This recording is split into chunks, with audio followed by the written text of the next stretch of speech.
আসসালামু আলাইকুম। পাসপোর্ট ভোগান্তির দ্বিতীয় পর্বে আজকে আপনাদেরকে দেখাবো ইএসকেএল কুয়ালালামপুর সানসালিনী ভিডিও চিত্র।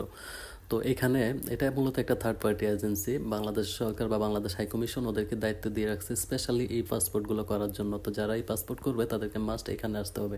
তবে এখানে তুলনামূলক ভোগান্তির পরিমাণ একটু কম আছে, কারণ এখানে অনেক বেশি স্টাফ এবং ওরা অনেক বেশি প্রোডাক্টিভ, ভালো কাজ করতেছে।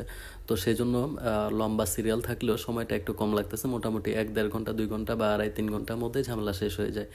কিন্তু আমার কথা হচ্ছে যে পাসপোর্টটা করতে 1.5 থেকে 2 মাস, 2.5 মাস বা 3-3.5 মাস একটা লম্বা সময় লাগে, যেটা ভোগান্তির মূল কারণ। দূর দূরান্ত থেকে মানুষগুলো টাকা পয়সা খরচ করে কাজ ফেলে রেখে এই ভোগান্তিগুলো ফেস করতে হয়। তো এই সময়টা যদি মোটামুটি 1 মাসের মধ্যে করা যায় তাহলে ভোগান্তির পরিমাণটা অনেক কমে যায়। আর শুধু মালয়েশিয়াতে না, আমার মনে হয় বাংলাদেশি প্রবাসী পৃথিবীর যেই দেশেই আছে হাইকমিশন সংক্রান্ত এই ঝামেলাগুলো তাদেরকে ফেস করতে হয়।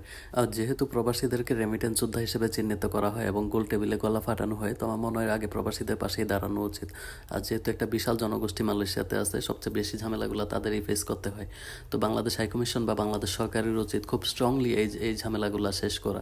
যেমন প্রবাসীদেরকে অবৈধ প্রবাসীদেরকে ভিসা করার একটা সুযোগ করে দেওয়া, সিঙ্গেল এন্ট্রি ভিসা থেকে সেটা মাল্টিপল করে দেওয়া। তাছাড়া অবশ্যই পাসপোর্ট সংক্রান্ত এই ভোগান্তিগুলো শেষ করে ফেলা। তো এই ক্ষেত্রে প্রবাসীরা যেমন উপকৃত হবে, অবশ্যই দেশ আরও অনেক বেশি উপকৃত হবে।